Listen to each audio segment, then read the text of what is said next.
આપકી અદાલતમાં cricket star Harbhajan સિંહ પર આરોપ છે કે તેઓ બધાની મજાક ઉડાવે છે.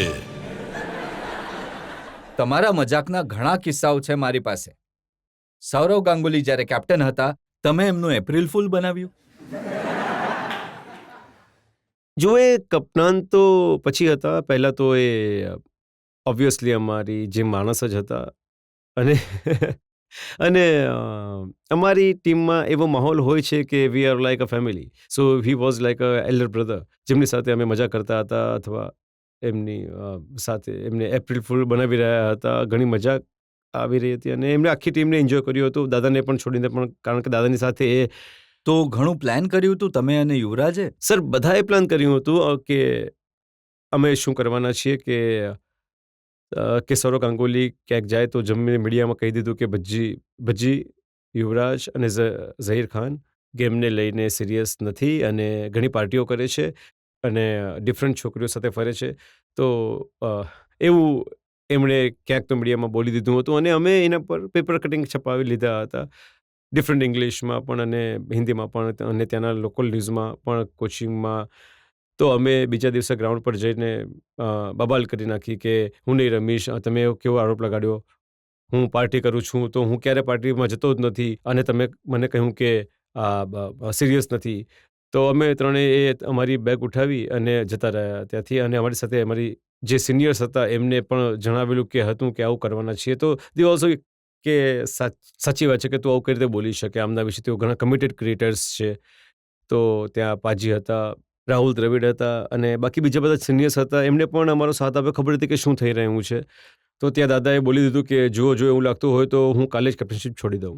તો બિચારા દાદાની હાલત એવી થઈ ગઈ હતી કે પછી અમે કહ્યું કે દાદા આજે તારીખ કઈ છે યાદ કરો, એ જરા યાદ કરો. જેવી તારીખને ખબર પડી તો એ પછી બેટ ઉચકીને મારી પાછળ દોડ્યા.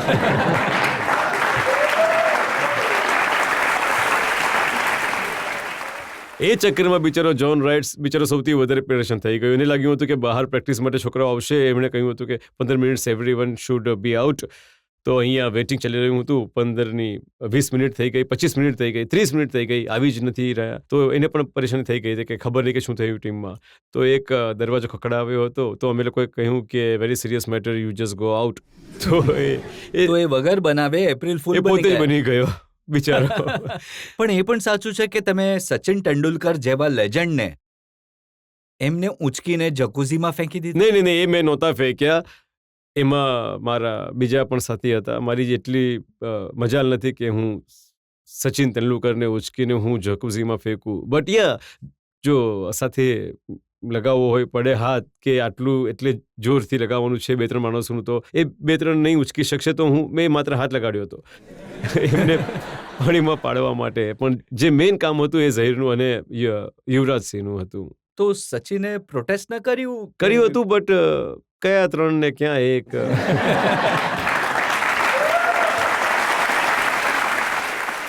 અમને ત્રણેયને મેળવીને ક્રિકેટર તો એક જ વધારે હતા. પણ 3 માણસનું જોર તો પછી 3 માણસનું જ રહેશે ને સર. તમે પાકિસ્તાનના ક્રિકેટર્સની પણ ઘણી મજાક ઉડાવો છો. ઇન્ઝમામ ઉલ હક જો આઈ એમ શ્યોર જેમ હું વાતો કરું છું એમના વિશે, એ પણ મારા વિશે વાતો કરતા હશે.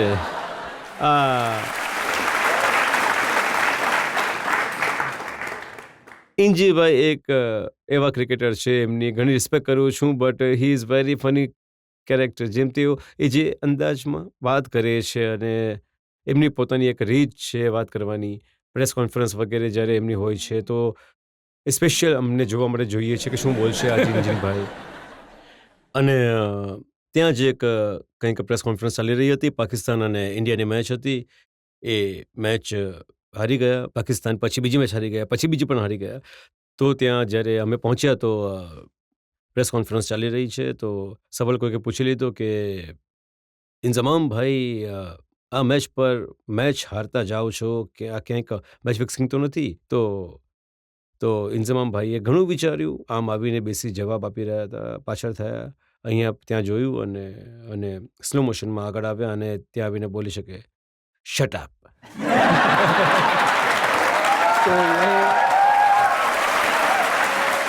એક જ શબ્દમાં એમણે જવાબ આપી દીધો, જે કે એ સમયે વી ફેલ્ટ ઇટ વોઝ હિલેરિયસ, અને અમે હસીને ત્યાંથી ભાગી ગયા કે કમલનો જવાબ આપ્યો એમને છે. હંમેશા અંગ્રેજીમાં જવાબ આપવામાં પ્રોબ્લેમ થતો હતો. એ તો અમારી પણ થાય છે.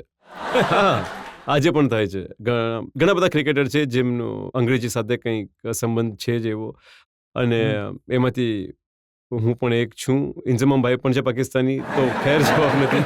એ તો એકવાર મેં ક્યાંક અબ્દુલ રઝાકને ક્યાંક મેન ઓફ ધ સિરીઝ મળ્યું અને પૂછી લીધું, Abdul you played really well, where would you go from here, where would you see yourself from here? બોલ્યા લાહોર.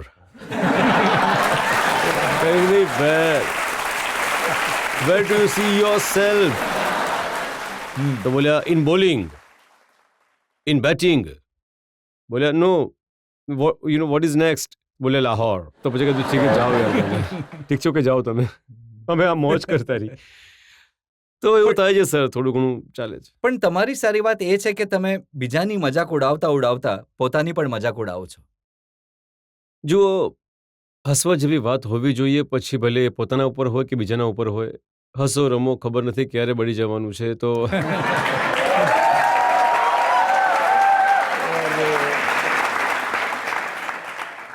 કેમ નહીં સર? જો મજાક નહીં કરો, હસશો ને હસાવશો નહીં, આખો દિવસ સિરિયસ મને એક રહેશો. પ્લેયરે કહ્યું કે તમે સચિન તેંડુલકરની સામે એક ફેનને કહી દીધું કે I am dog of Indian cricket team. નહીં, એ લિફ્ટમાં ઘૂસ્યો જેવું એમણે સચિને જો ઓબ્વિયસલી એક્સાઇટેડ થઈ ગયો હતો કે wow, Sachin Tendulkar god of Indian cricket. તો એ દિવસોમાં હું ઘણો લડાકુ હતો, હું લડતો હતો દરેક ટીમ સાથે. તો એણે જેવું મારી તરફ જોયું, એ કંઈક કે એટલે મેં કીધું hi, I am dog of Indian cricket team. તો મારો કહેવાનો અર્થ એ નહીં હતો કે હું લડાકુ હોવાથી, કારણ કે હું I use to work so hard, કે પેલું કહે છે ને કે donkeys કે dogs, they work really hard. તો I was the dog of the Indian cricket team, જે મહેનત કરતો ટીમને બતાવવામાં. પણ તમારી વાઈફ વિશે પણ, ગીતા વિશે તમે સાઉથ આફ્રિકામાં કહ્યું કે કઈ રીતે એમણે સાઉથ આફ્રિકામાં ઝંડો લહેરાવ્યો હતો. હા, એને ક્રિકેટનું એટલું નોલેજ ન હતું, અને એ પહેલી વાર સાઉથ આફ્રિકામાં આવી હતી, અને એને ક્રિકેટનો એટલો શોખ પણ ન હતો. તો હું બેટિંગ કરી રહ્યો હતો, મેં પહેલા બોલ પર ચોક્કો માર્યો, તો એ ઝંડો લહેરાવા લાગી. બીજા બોલ પર ફરી મેં એક શોટ લગાડ્યો, તો એ ચોક્કો. તો ફરી મેં જોયું કે મુંબઈ ઇન્ડિયન્સના ઝંડા લહેરાઈ રહ્યા છે. તો ત્રીજી બોલ પર બોલ થઈને હું પાછો જઈ રહ્યો છું, મેં ફરી ઉપર જોયું, ફરી ઝંડો. તો એનાથી ખબર પડે છે કે એને બિચારાને કેટલી સમજ પડે છે ગેમની. બાકી આખું ઇન્ડિયન બેઠું હતું, આ કેટલી ઝંડો લહેરાવી છે. જો ક્રિકેટની સમજ નથી તો હરભજન સિંહ કેવી રીતે પસંદ પડ્યા? આ તો સર આર્ટ છે ને.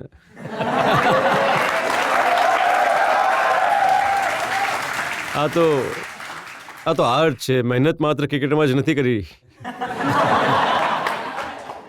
જુઓ, મહેનતનો રંગ અહીંયા પણ લાવ્યો છું હું. 10 વર્ષ લાગી ગયા પટાવવામાં? નહીં, 10 વર્ષ તો નહીં લાગ્યા, પણ 10 મહિના તો જરૂર લાગી ગયા હતા. તો એ 10 મહિના એ દિવસોમાં, મતલબ જ્યારે મારી જવાની પૂરી જોરમાં હતી, એ તો મને લાગતું હતું કે યાર મને 10 મિનિટ લાગશે, બટ જો 10 મહિના લાગી દીધા, તો ત્યાં સમજ પડી ગઈ કે અહીંયા જ બસ હવે જે છે. તો આજે સિક્રેટ હતો એ જણાવી દો, અહીંયા જે બધા નવયુવાનો છે એમને કામ લાગશે.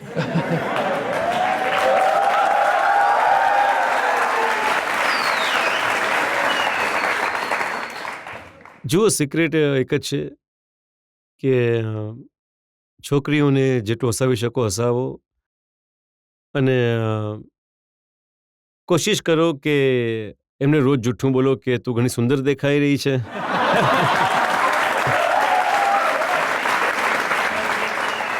છોકરીઓને ઘણું સારું લાગે છે, બટ આ મારી વાઈફ માટે you actually look very beautiful. This is just જેમ એમ જ હું અમને લેક્ચર આપું છું. You know how I am. You are very beautiful and I am really very glad and happy to have you in my life. Thank you. ઘણા બધા લોકો છે જે તમને સવાલ પૂછવા માંગે છે. જી હા. મારો સવાલ એ છે કે સર, તમે ઇન્ડિયન ક્રિકેટ ટીમના જે પણ તમે બધા ફ્રેન્ડ્સ છો, રાઈટ? તો એવો કોઈ સીન થયો હોય કે તમને યાદ કે હા ભાઈ આવો સીન હતો કે અમે એને યાદ કરીને હસશું, કે પછી એવો કોઈ સીન જે તમે અમારી સાથે શેર કરી શકશો? જુઓ, પહેલા હું જણાવી દઉં કે આપણી જે ક્રિકેટ જે છે એ ફિલ્મ નથી, ત્યાં કોઈ સીન નથી.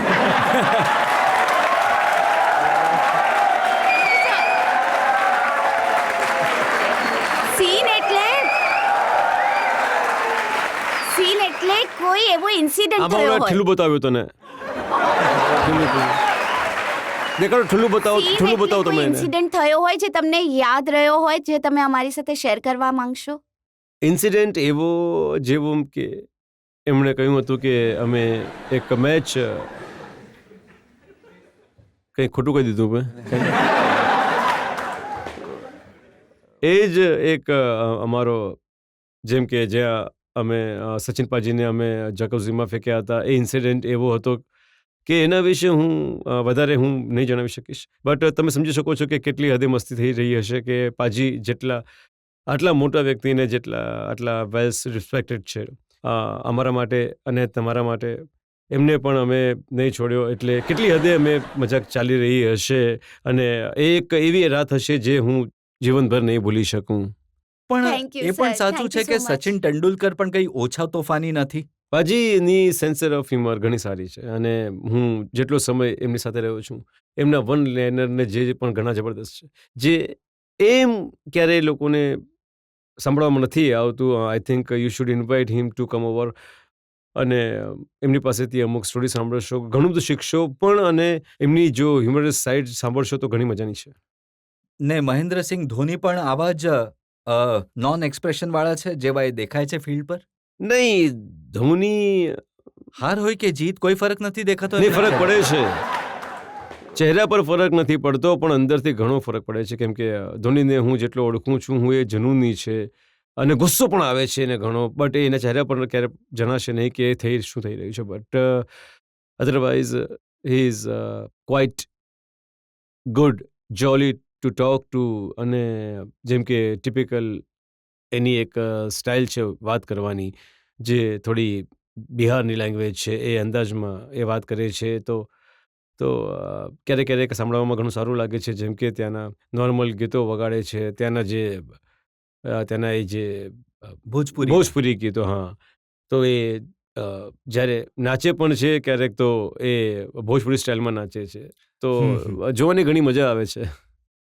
કયા કયા ગીતો હોય છે? હવે સર, એ કોઈ તો સારા હોય છે અને કોઈ ડબલ મિનિંગ વાળા પણ હોય છે. સર, તમારું ઘણું મોટું યોગદાન રહ્યું છે ભારતની ક્રિકેટ માટે. આજકાલ એક નવો ટ્રેન્ડ ચાલી રહ્યું છે ભારતીય ક્રિકેટર્સના જીવનને મોટા પડદા પર ફિલ્માવવાનો. તો અમે બધા લોકો, બધા ફેન્સ જાણવા ઈચ્છે છે કે ક્યારે તમને તમારી એક ફિલ્મ જોવા મળશે તમારા વિશે મોટા પડદા પર? મોટા પડદા પર મારી, આઈ થિંક તમે ગયા 18 વર્ષથી મારી જ મૂવી જોઈ રહ્યા છો. મારી જે ફિલ્મ, એમાં ફક્ત અને ફક્ત ક્રિકેટ જ દેખાય છે. અને યસ, દરેક વ્યક્તિના એના લાઈફમાં અપ્સ એન્ડ ડાઉન્સ આવે છે, સ્ટ્રગલ્સ આવે છે. તો મારી લાઈફમાં પણ આવી છે. ખબર નહીં ક્યારે આવશે ફિલ્મ, પણ આવશે કે નહીં એ પણ ખબર નથી. બટ જો આવશે તો ઘણું સારું થશે, અને નહીં આવશે તો કોઈ વાત નહીં, મને મારી ફિલ્મ ખબર છે. બાકી હું એક બુક લખીશ જેમાં હું જણાવીશ કે મેં મારી લાઈફમાં કેવા કેવા પ્રયત્નો કર્યા આગળ વધવા માટે, અને કઈ કઈ જગ્યાએ મને મુશ્કેલીઓ આવી, અને કઈ કઈ વસ્તુઓ છે જે મુશ્કેલીઓને હલ શોધી શક્યો, તો એ જરૂર કહીશ. ફિલ્મનું તો ખબર નહીં, પણ કોઈએ ફિલ્મ બનાવી હશે તો એ બુકને લઈને પછી એ ફિલ્મ બનાવી શકે છે. હરભજન, દરેક પ્લેયરનો કોઈ ને કોઈ એક વિશ્વાસ હોય છે. કોઈનો લાલ રૂમાલ હોય છે, કોઈનો પેડ, કોઈનું બેટ. તો હરભજનનું શું છે? ભગવાન. મારો, મેં સર ક્યારે કોઈ રૂમાલ રાખ્યો છે ના, મેં કોઈ મેં સાંભળ્યું કે એક સપોર્ટર હતું તમારું જે... નહીં, એવું હોય છે કે રૂમાલ તો નહીં હતો, એ સપોર્ટર તો બિચારો ફાટી પણ ગયો હશે, હવે એનું પોતું પણ બની ગયું હશે. બટ એક એવી સિરીઝ હતી જેમાં મેં 32 વિકેટો લીધી હતી, અને એ પ્રથમ દિવસે મેં સપોર્ટર, તમને ખ્યાલ હશે, એ અંડરવેરને સપોર્ટર કહી રહ્યા હતા. તમને ખબર છે કેમ કે તમે ક્રિકેટ રમો છો, બાકી અમને ખબર નથી. અચ્છા, તો એવું હતું કે મેં દિવસે જસ્ટ પહેર્યું હતું અને એની સાથે જે શોક્સ પહેર્યા હતા, એની સાથે જે પેન્ટ પહેર્યું હતું, શર્ટ પહેરીને મેં 5 વિકેટો લીધી. તો પછી મારો એક બિલીવ થયો કે હું આ જ ડ્રેસ પહેરીશ અને આ સેમ વસ્તુઓ રિપીટ કરું છું, જોઈએ શું થાય છે. પછી મેં 7 વિકેટો લીધી. તો એ સિરીઝમાં હું એમ જ કરતો હતો. તો એટલું રિપીટ કર્યું કે એન્ડ ઓફ ધ સિરીઝ એ સપોર્ટરમાં અને કપડામાં કાણા પડી ગયા. જો કે દેખાતા નહોતા, પણ એ છે કે હવે હવા લાગતી હતી.